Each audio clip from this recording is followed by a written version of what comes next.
Selamat malam jemaat Tuhan dari Pastori GPIB Bojonggede di Kabupaten Bogor. Saya Pendeta Rudianto, Ketua Majelis Jemaat GPIB Bojonggede. Firman Tuhan malam hari ini datang kepada kita dari Kisah Para Rasul pasal 13 ayat 4 sampai dengan ayat 12. Dan kita rindu merenungkannya. Mari kita rendahkan hati kita berdoa mohon bimbingan Roh Kudus. Kita berdoa. Ya Tuhan, bimbinglah kami memahami kebenaran firman-Mu saat ini. Ketika kami akan melewati malam ini, dan penuh harap kami dibangunkan di pagi hari dalam kekuatan yang baru. Dan sebelum tertidur, biar firman-Mu menjadi makanan yang menyehatkan, menguatkan, meneguhkan iman kami. Sehingga pengharapan baru bagi kami di pagi hari.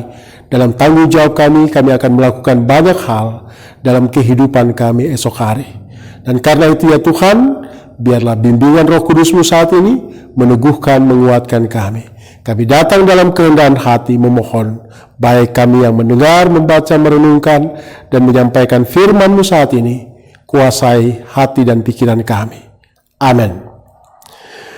Bapak Ibu yang dikasihi Tuhan, Kisah Para Rasul pasal 13 ayat 4 sampai dengan ayat 12 berkata demikian. Oleh karena disuruh Roh Kudus, Barnabas dan Saulus berangkat ke Seleukia dan dari situ mereka berlayar ke Siprus. Setiba di Salamis, mereka memberitakan firman Allah di dalam rumah-rumah ibadat orang Yahudi. Dan Yohanes menyertai mereka sebagai pembantu mereka.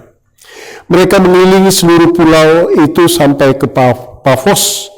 Di situ mereka bertemu dengan seorang Yahudi bernama Bar-Yesus yang seorang tukang sihir dan nabi palsu. Ia adalah kawan gubernur pulau itu, Sergius Paulus, yang adalah orang cerdas. Gubernur itu memanggil Barnabas dan Saulus karena ia ingin mendengar firman Allah. Tetapi Elimas, demikian namanya dalam bahasa Yunani, tukang sihir itu, menghalang-halangi mereka dan berusaha membelokkan gubernur itu dari imannya. Tetapi Saulus juga disebut Paulus yang penuh dengan Roh Kudus menatap dia dan berkata, "Hai anak iblis, engkau penuh dengan rupa tipu muslihat dan kejahatan. Engkau musuh segala kebenaran. Tidakkah engkau akan berhenti membelokkan jalan Tuhan yang lurus itu? Sekarang lihat, tangan Tuhan datang menimpa engkau, dan engkau menjadi buta. Beberapa hari lamanya engkau tidak dapat melihat matahari." Dan seketika itu juga orang itu merasa diliputi kabut dan gelap, dan sambil meraba-raba ia harus mencari orang untuk menuntun dia. Melihat apa yang telah terjadi itu, percayalah gubernur itu, ia takjub oleh ajaran Tuhan. Demikianlah firman Tuhan, terpujilah Kristus, haleluya. Saudara-saudara yang dikasihi Tuhan, dari ayat 4 sampai dengan ayat 12 kita dapat merenungkan malam hari ini dua hal yang sangat penting dalam pelayanan dan tanggung jawab kita. Sebagai orang yang percaya dan diselamatkan oleh Kristus, tanggung jawab iman kita adalah memberitakan Injil. Dan ada dua hal yang sangat penting untuk disadari dalam peran tanggung jawab kita, apakah kita seorang jemaat biasa, atau seorang penatua, ataukah seorang diaken, atau para pelayan-pelayan di Pelkat, atau kita seorang pendeta. Dua hal itu yang pertama, bahwa hidup kita diutus Tuhan dalam kuasa Roh Kudus-Nya. Sehingga kita harus senantiasa selalu mengandalkan Tuhan. Selalu mengandalkan Tuhan sebagaimana apa yang kita baca tadi. Bahwa Paulus dan Barnabas, dia adalah orang-orang yang diurapi Tuhan. Dia adalah orang-orang yang diutus Tuhan dalam tanggung jawab apapun resikonya. Ada orang yang menerima, ada orang yang menolak, ada orang yang berupaya untuk menghalang-halangi. Tetapi itu bukan menjadi alasan. Sebab Roh Kudus yang memimpin kita adalah roh yang berkuasa, yang akan memampukan kita melakukan tanggung jawab itu dengan sungguh-sungguh. Dalam ketaatan dan kesetiaan kita harus menyatakan itu dan melakukannya dengan sungguh-sungguh. Bahkan dalam kuasa Roh Kudus jugalah Paulus menyatakan, menghardik segala keinginan-keinginan jahat menghancurkan berbagai upaya-upaya orang-orang yang mencoba menghalang-halangi orang-orang yang rindu untuk mendengarkan kebenaran firman Tuhan. Sebagaimana yang kita baca, seorang yang disebut dengan gubernur pada saat itu di Pafos, dia rindu, dia seorang cerdas yang ingin mendengar firman Allah. Tetapi ada saja orang yang menghalang-halanginya. Elimas, seorang tukang sihir. Dan karena itu dikatakan dalam bacaan ini, Saulus juga disebut Paulus yang penuh dengan Roh Kudus menatap dia dan berkata, lihat, dengan kepenuhan Roh Kudus, artinya ada otoritas Roh Kudus dalam hidup kita. Dan bagaimana kita hidup dipimpin oleh Roh Kudus? Yaitu kita mengandalkan dia selalu. Meminta peran Roh Kudus dalam kehidupan kita, agar kita bisa memberitakan Injil Kristus dalam kehidupan ini. Yang kedua, kita tidak kerja sendiri. Kita harus bekerja bersama. Dalam bacaan kita ada Barnabas, juga ada Yohanes Markus dalam bacaan ini. Orang yang berperan bertanggung jawab untuk mendampingi, saling menolong satu dengan yang lain di dalam pelayanan ini. Kita tidak boleh membiarkan orang lain bekerja sendiri.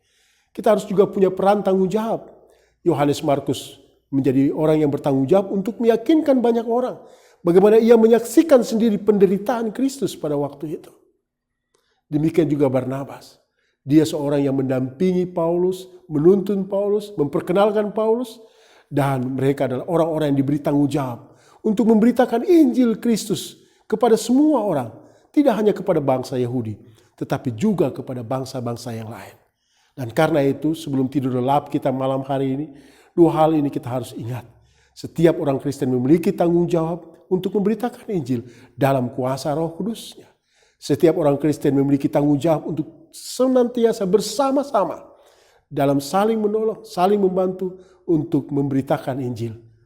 Ada kekurangan dan ada keterbatasan. Ada orang-orang yang memiliki karunia-karunia yang dimampukan untuk memberitakan Injil lebih luar biasa. Karena itu, malam hari ini biarlah kita semua tetap mengingat untuk esok hari peran tanggung jawab kita memberitakan Injil dalam kuasa dan dalam tugas pengutusan kita sesuai dengan kuasa Roh Kudus yang hadir menguasai kehidupan gereja Tuhan saat ini. Terpujilah Kristus Tuhan kita. Haleluya. Amin. Saudara-saudara, mari kita satu di dalam doa. Kita berdoa. Allah Bapa di sorga, di dalam Kristus Yesus Tuhan kami. Firman-Mu mengingatkan kami bahwa Engkau telah mengutus gereja-Mu ke dalam dunia ini untuk memberitakan Injil Kristus yang memerdekakan. Biarlah kami senantiasa menyadari peran Roh Kudus, Allah Tritunggal itu hadir dalam kehidupan kami. Untuk kami senantiasa diberikan roh keberanian untuk menyatakan kebenaran Tuhan dalam kehidupan kami hari lepas hari. Ada banyak hal yang telah kami lakukan hari ini, dari pagi, siang hingga malam hari ini. Biarlah semua yang kami lakukan itu dalam rangka menyatakan kasih dan kebenaran dan Injil Kristus dalam kehidupan kami, sehingga banyak orang boleh mengenal. Dan kami juga boleh saling menopang satu dengan yang lain, antara gereja, antara setiap pribadi dalam pelayanan-pelayanan kami, agar gereja yang satu adanya itu sungguh menyaksikan kuasa Roh Kudus hadir yang mempersatukan kami bersama. Dan biarlah hidup kami senantiasa diberkati, sehingga esok hari kami bangun di pagi hari dalam kekuatan yang baru. Terpujilah Engkau ya Kristus Yesus Tuhan kami.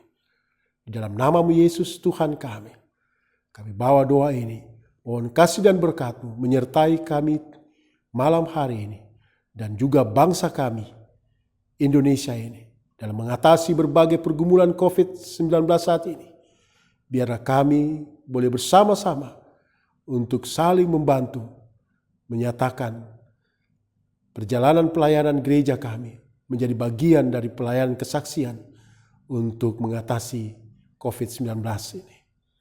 Terpujilah Engkau ya Tuhan. Di dalam nama-Mu Yesus kami berdoa. Amin.